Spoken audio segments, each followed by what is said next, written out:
Keynesiana Brasileira lançou o livro Macroeconomia Moderna, Lições de Keynes para Economia e Desenvolvimento, esse livro aqui, que foi organizado pela Eliane Araújo, pela Carmen Feijó.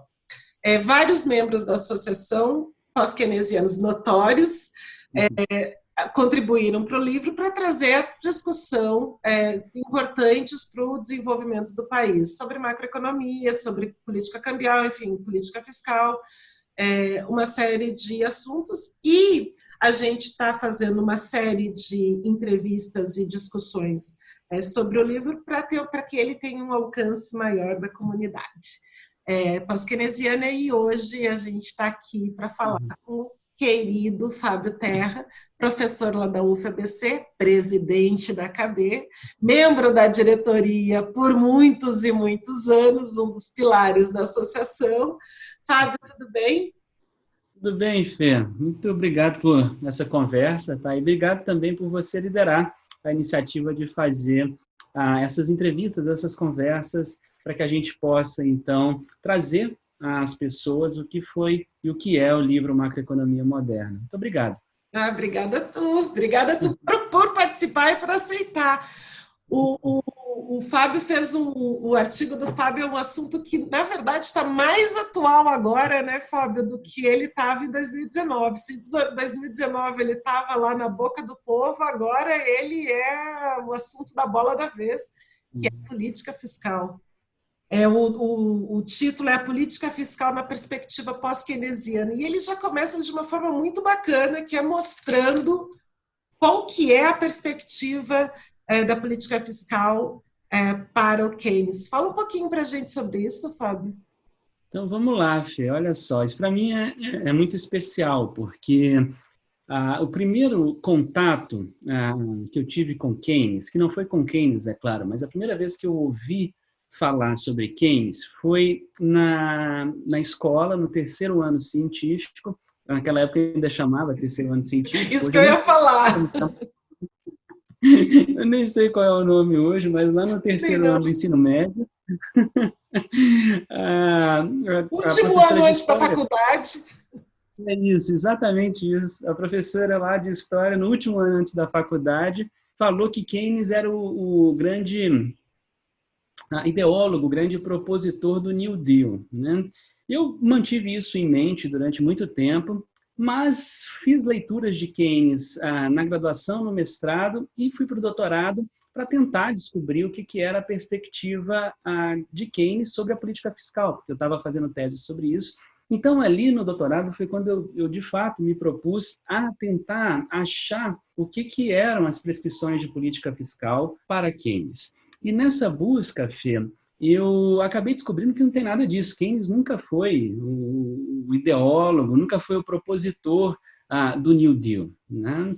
E esse negócio colou, assim, de que Keynes era o cara que tinha lá proposto para o Roosevelt o New Deal, não é verdade? Está no máximo Keynes faz 7 menções ao New Deal, e ele gosta de estudar o New Deal como uma política contracíclica, mas não que ele tenha proposto o New Deal. Então, isso daí, né, acabou colando muito no ideário menos, digamos, aprofundado em Keynes, e nas pessoas que, toda vez que querem fazer uma referência, usam um espantalho para se referir a como Keynes enxergava a política fiscal, há aquela concepção de que Keynes é um propositor de déficit público a qualquer tempo, né? Bem, isso não é verdade. Gastador inconsequente. Gastador inconsequente, o perdulário, né? Então, assim, isso não é verdade. E a minha tese de doutorado foi buscar o que Keynes tinha escrito sobre política fiscal. Então, eu me debrucei nas escrituras, né, nos collected readings do Keynes, para tentar achar o que ele tinha dito sobre política fiscal.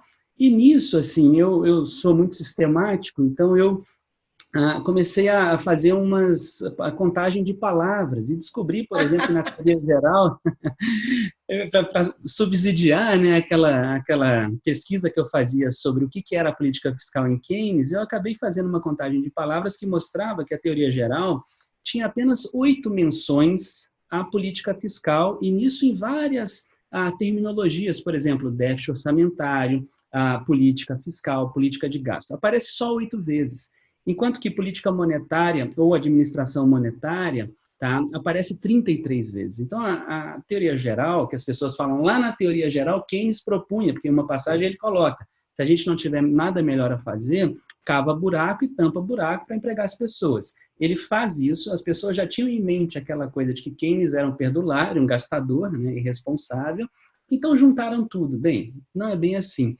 Para Keynes, a política fiscal, ela é, claro, a mais importante política econômica, tá? Por quê? Porque Keynes é o cara que se preocupa com a demanda efetiva e a política fiscal é demanda efetiva automaticamente quando a gente está falando de gasto público. A política fiscal são os gastos públicos, tá? Por um lado, por outro lado, a política de arrecadação. Então, Keynes enxerga essa política como a mais importante porque na medida em que está se fazendo gasto público ou se arrecadando recurso, você está automaticamente impactando a demanda efetiva, né? E ele enxergava a política fiscal desenhada da seguinte forma: o lado dos gastos, que é o mais importante mecanismo de estabilização do ciclo econômico, é composto por um orçamento de 2 partes. Por um lado, o orçamento corrente, que Keynes chamava, que é aquele que financiaria todos os gastos que o Estado tem com o oferecimento de serviço público para a população que está sob guarda daquele Estado. Então, ali está a saúde, ali está a educação, ali está a assistência social. Isso é o orçamento corrente. Tá? Por outro lado, o outro orçamento é o orçamento de capital. E esse orçamento de capital era responsável por estabilizar o ciclo econômico. E ali, no orçamento de capital, seriam projetados investimentos de longo prazo que o Estado faria de uma forma cíclica. Tá? Mas qual é o ciclo? É contra o ciclo privado. Opa, contra? Não, gente, anti. Entendendo. Né? Não é, as pessoas têm esse negócio de Keynes ser um estatista. Não, ele estava ajudando o setor privado. Então, quando o setor privado vai mal, o setor público aumenta ali os investimentos no orçamento de capital. Quando o setor privado vai bem, o setor público diminui os investimentos no orçamento de capital. Então, tem uma lógica contracíclica, e essa lógica contracíclica é de estabilização automática, não é de último recurso. É bem diferente essas coisas, né? São bem diferentes. Por quê? Estabilização automática é o seguinte: perceberam-se sinais de arrefecimento da demanda privada, sobe o investimento público, porque assim a demanda privada está arrefecendo, subiu o investimento público, o ciclo via demanda, né, tenta-se arrefecer o ciclo econômico. Essa é a ideia lá de Keynes, né? E ele tinha nisso, na verdade, uma preocupação tremenda sobre se o Estado precisaria incorrer em déficit público para poder fazer a orçamentação. Para ele, tá? Para Keynes, o déficit público, palavras dele, né, era um expediente de última instância, um tanto quanto desesperado, que só deveria entrar em cena se a maquinaria do orçamento de capital não funcionasse para estabilizar o ciclo. Aí vai-se para déficit público. Tá? Mas fora da condição de tentar se fazer todas as coisas e não se conseguir estabilizar, melhor dizendo, então usou-se o estabilizador automático do orçamento de capital e ele funcionou, não precisa incorrer em déficit público. Né? Inclusive, Keynes propunha que o orçamento de corrente, lá, aquele outro de fornecimento de serviço público, deveria ser superavitário justamente para se passar esse superávit para o orçamento de capital. Né? Então, a lógica é bem diferente daquela que usualmente as pessoas propalam por aí. Então, um compensaria o outro, isso quer dizer, né? Num momento de crise econômica, de forma a tu estabilizar e garantir a confiança na economia. Então, quer dizer que ele não era um perdulário.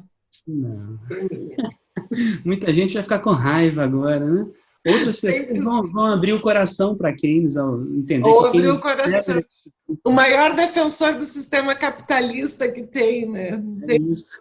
E tu fala muito no livro também, Fábio, tu explica no artigo, tu explica bastante sobre as finanças funcionais e como o Keynes foi interpretado depois que ele lançou os Collective Writings e a teoria geral.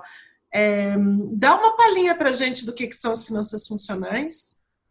Então, legal, Fê. Olha só, as finanças funcionais são desenvolvidas, né? É uma teoria de aplicação da política fiscal, desenvolvida por Aba Lerner, em 1943. Olha que interessante, né?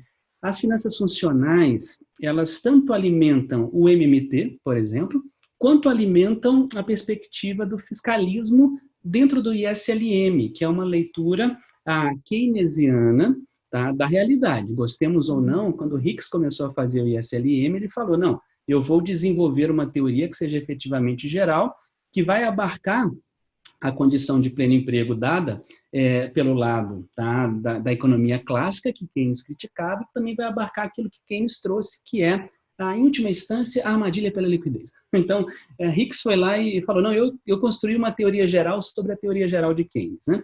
Isso acabou sendo conhecido no mundo inteiro como leitura keynesiana. Nós, pós-keynesianos, chamamos isso de síntese neoclássica de Keynes. Tá? Mas a gente, por exemplo, muita gente fica numa confusão, e é confuso mesmo. Mas espera aí, existe um novo keynesiano, existe síntese neoclássica de Keynes, existe a pós-keynesiano.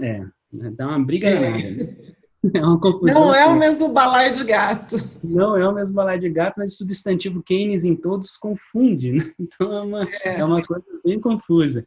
Mas lá na síntese neoclássica de Keynes, que é o modelo do ISLM, na solução keynesiana daquele modelo, que é a armadilha da liquidez, que é uma situação na qual a política monetária deixa de funcionar no curto prazo para incentivar a economia e, portanto, afetar o produto, se a política monetária não funciona porque os agentes estão absolutamente tendo preferência máxima pela liquidez, quem vai solucionar, tá, a crise, o problema de a gente não impactar o produto é a política fiscal. E a política fiscal vai solucionar, digamos, a crise fazendo um aumento de gastos. Tá? Então, esse é o fiscalismo do ISLM que se alimentou em Lerner. Né?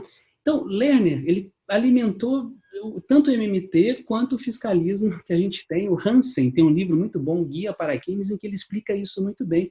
E o Hansen é um dos desenvolvedores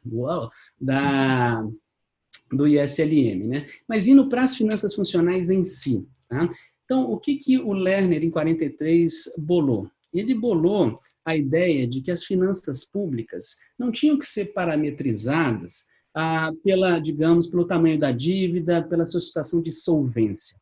As finanças públicas precisavam ser parametrizadas e conduzidas observando a maneira pela qual elas funcionariam no sistema econômico. Qual é a função das finanças públicas? É uma função também contracíclica, como Keynes depois, no modelo dele, vai propor.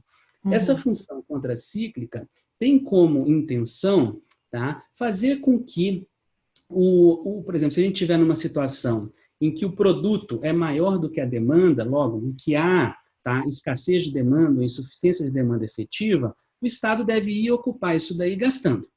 Tá? Lerner vai falar que o Estado deve gastar se endividando. Basicamente é isso. E ele vai também dizer que em determinadas situações pode, inclusive, emitir moeda, porque são formas de dívida, tá? Que se tem uma relação entre os agentes da sociedade. Então, o setor privado, tá, por alguma razão, está poupando, então deixa o setor público consumir essa poupança feita pelo setor privado. Participação especial do Mosquito aqui, desculpa. É muito bom, isso é muito bom. Tem muito interessante na conversa, coisa boa. Ele está querendo entender Keynes, a tua explicação sobre finanças funcionais realmente é muito boa. Que ele seja muito bem-vindo. Se quiser, faça pergunta, a gente tenta entender. E, por outro lado, o Lerner vai dizer também que se por alguma razão, né, a dinâmica econômica estiver bombando, tá? Então o setor privado está indo muito bem, tá? Os gastos públicos nesse momento devem ser reduzidos justamente para respeitar a elasticidade de oferta da sociedade. Então, percebamos que o que Lerner vai colocar é que as finanças devem servir à estabilização do ciclo.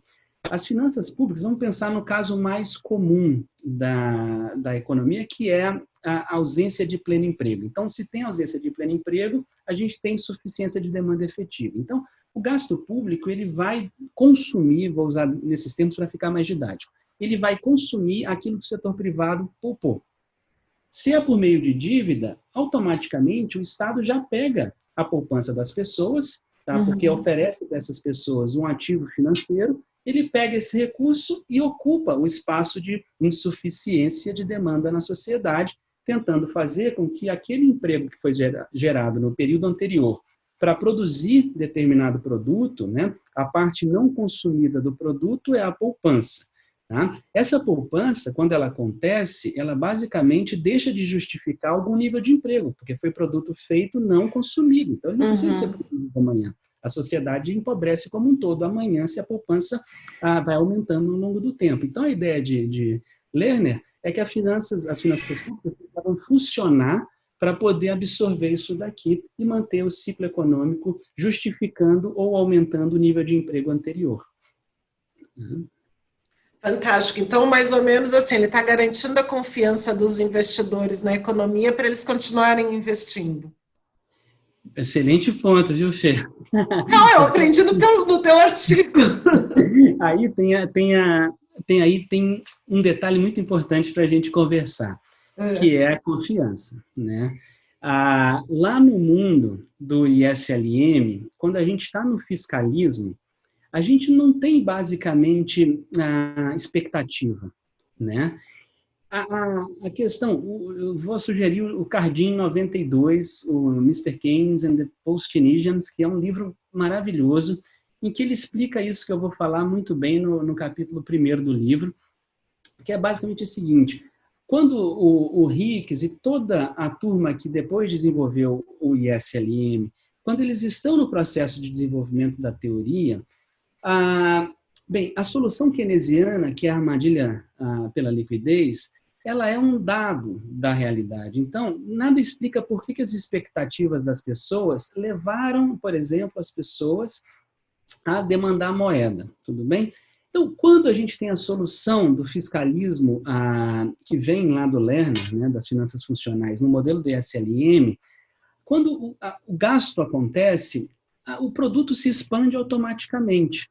Mas a gente não está, de certa forma, ponderando se vai ter expectativa e confiança nessa expectativa do empresário, tá? Porque isso não entra naquele modelo.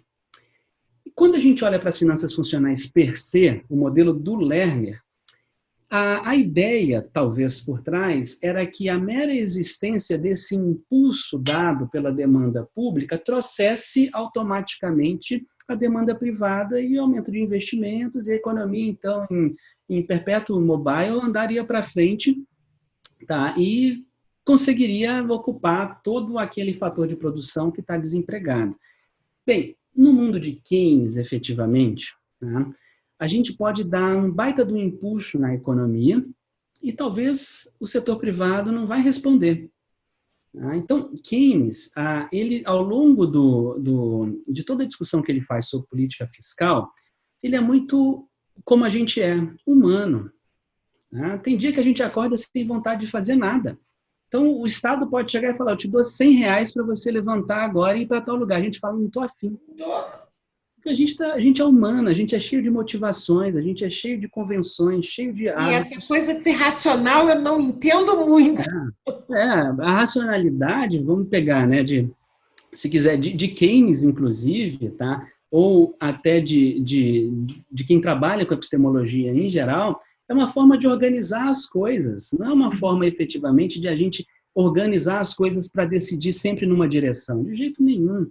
Né? Senão não existiria tanto poeta, tanto artista que mudou ao longo da vida de forma de composição. Se quiser, pegamos os Beatles, tá? Ou o Caetano Veloso para mostrar isso. Inclusive, o meu avô, de brincadeira, o Chico Buarque. Eu ia falar isso. O teu avô se manteve maravilhoso durante todo o tempo e continua maravilhoso. Isso, e produzindo livro, já produziu peça, já produziu disco. Então, as motivações elas mudam ao longo do tempo. O que eu quero dizer com isso? Né? Não quero dizer o niilismo, que muita gente leva a perspectiva pós-keynesiana, mais especificamente a visão de Keynes sobre o mundo, tá? Por ele dizer que os hábitos, o animal spirit, ele pode variar ao longo do tempo e a gente pode não conseguir construir motivação de confiança das pessoas nas expectativas que elas possuem meramente com gasto público. Tá? O governo Dilma talvez seja um bom exemplo disso no Brasil, que foi uma intenção, vou chamar a intenção reindustrializante, tá? Que fez muito aquilo que a Laura Carvalho chama de agenda Fiesp para tentar estimular o investimento. O gasto público aumentou e o investimento privado despencou. Então, não há na economia uma certeza, tá? Não há uma mecânica, uma coisa hidráulica.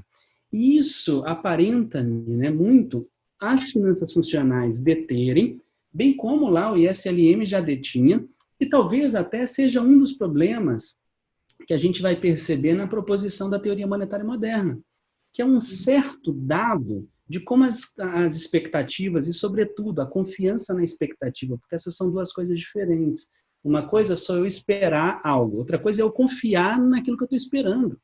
Né? Eu posso esperar que tudo vai dar certo e falar, não, mas eu não confio tanto na minha expectativa. Eu espero ganhar na Mega Sena, eu não confio que isso vai acontecer. Exatamente isso, sabe? Você tem essa expectativa, se você vai confiar nela ou não, bem, aí é uma questão de um mood ali, que é um mood convencional, que a sociedade inteira talvez consiga construir a bem ou a mal. O Brasil, nesse 2020, a minha sensação, não de 2020, mas pelo menos de 2013, 14 para cá, é de a construção de um mood muito ruim para esse país. Não por menos a gente está estagnado ou em crise desde lá. Né? Não por menos, a gente inclusive tem nesse período, se a gente pegar, déficit público desde 2014. Então não é o gasto público deficitário efetivamente, sozinho, que vai conduzir ao crescimento econômico, e é isso que Keynes chamava muita atenção ao longo dos seus escritos como um todo, para o papel do que você trouxe, da confiança. E para concluir nesse ponto, quando Keynes está analisando o New Deal, lá na teoria geral, tem uma passagem dele, tá? Em que ele vai dizer o seguinte, é muito importante que, para que todo o planejamento do New Deal consiga funcionar, os empresários precisam muito bem digerir o que é que aquilo ali quer fazer. O Roosevelt, na época do New Deal, toda noite ele ia para o rádio, para a cadeia de rádio americana, a National Public Radio, até hoje está aí, para falar do que ele ia construir, do que ele estava pretendendo fazer, explicar para as pessoas, para tentar construir um termo, né, que a gente usa muito, um pacto social em favor de alguma coisa. Isso é muito importante. Muito e eu importante. acho uma das coisas mais brilhantes em Keynes é o papel que ele dá para as convenções e para as crenças coletivas e as expectativas. Eu acho fenomenal isso, né? E tu mencionou muito bem esse momento que a gente está vivendo desde 2014, 2015, é de que tudo vai dar errado, né? As coisas vão piorar, vão piorar, vão piorar. Apesar, a despeito de eleições, enfim, de certas coisas. E falando nisso, né, no momento que a gente está, como esse vídeo, Fábio, tu sempre fala nas conversas keynesianas que esse vídeo vai ficar no mundo da internet para sempre, eu adoro quando tu fala isso, então esse vídeo vai ficar no mundo da internet para sempre, a gente está falando aqui de 2020, pandemia ainda, e o Brasil numa projeção de recessão sem precedentes na história do país, e olha que a gente tem história de recessão e ciclos econômicos. E aí o que eu queria te perguntar para a gente encerrar esse nosso bate-papo é o seguinte, como é que então a gente poderia usar a política fiscal numa situação, já como tu trouxe antes que ela já vinha de déficit, como é que ela pode ser utilizada agora para minimizar os efeitos dessa crise múltipla que a gente está vivendo? Legal, Fih. Olha só, a gente, nesse momento, a gente está naquilo que Keynes chamava a atenção de ser um momento desesperado, né? Então, a gente tem um déficit público e a gente não pode, nesse exato instante, já pensar em equacioná-lo fazendo uma consolidação fiscal para 2021. Não há condições. O setor privado, nesse exato instante, ele está sofrendo aquilo que você muito bem trouxe, a maior crise da sua história. É impossível achar que o setor privado, amanhã, depois de ter passado a maior crise da sua história, hoje vai conseguir levar o crescimento econômico adiante. Ele não conseguiu entre 2017 e 2019, não vai conseguir de jeito nenhum agora. Então, é preciso o Estado. Mas a gente tem déficit público. Sim, tá? A gente tem um déficit público. E aqui a gente vai ter que voltar para o quesito que você acabou de me perguntar, que a gente acabou de conversar de confiança. Por quê? Porque é preciso, né, que as autoridades econômicas que nós temos deixem de ficar por aí prosando promessas, né, contando causo, e passe a explicar para a sociedade por que é necessário que o endividamento público agora aumente, tá? Que a gente consiga, por meio disso, fazer com que mais recursos seja destinado à política social, né? Política social em primeira instância. Por que a política social em primeira instância? Porque a política social ela consegue ter ela consegue chegar num contingente maior de pessoas do que, por exemplo, o investimento público nesse exato instante. Por que eu estou dizendo isso? Porque o investimento público é tão baixo sobre o PIB, né, que para a gente conseguir fazer com que ele tenha um processo desencadeador, a gente vai ter que puxá-lo demais. Então você está dizendo que é só política social e não investimento público? Não, eu não sou binário, ainda muito mais do que o céu e a terra, ainda bem. A gente vai ter que aumentar o investimento público, sobretudo investimento público que seja altamente multiplicador e também que esteja nas regiões brasileiras, que não são poucas, com alta propensão marginal a consumir. Ou seja... Falou difícil. Então, vamos lá. Com as pessoas que têm a maior propensão a pegar o dinheiro e gastar esse dinheiro, porque é o circuito de gasto que gera renda para alguém. Então, quando eu gasto o meu recurso comprando chocolate, o produtor do chocolate tem a renda quando eu gasto. Então, o Estado vai ter que mobilizar. E, nesse exato instante, ele não vai mobilizar isso por tributação. Não faz sentido nenhum. Tá? Porque se a gente for tentar fazer reforma tributária no meio do Brasil de hoje, é bem difícil, embora exista uma disposição boa do Congresso, diga-se de passagem. Mas a gente vai ter que fazer por dívida. Tá? A gente vai ter que fazer por endividamento. O Brasil tem um dispositivo constitucional que proíbe a emissão de moeda para financiar o Tesouro Nacional, e também vai ser difícil mudar isso porque o ideário no Brasil é mais propenso a tentar repetir a PEC do teto o ano que vem do que tentar usar as finanças para estimular o crescimento do setor privado. Isso que é importante que se diga, amigos. Difícil entender essas coisas, mas deveria ser... Pois é. Então, no fundo... garantir que a economia cresça, não... A economia é o setor privado, não é setor público, né? A gente não tem o setor público produzindo mais do que talvez 10% do PIB, olhe lá, em termos de produção de bens e serviços, né? E não existe PIB do setor público. Não existe isso. Então, assim, não tem jeito, a gente está no momento...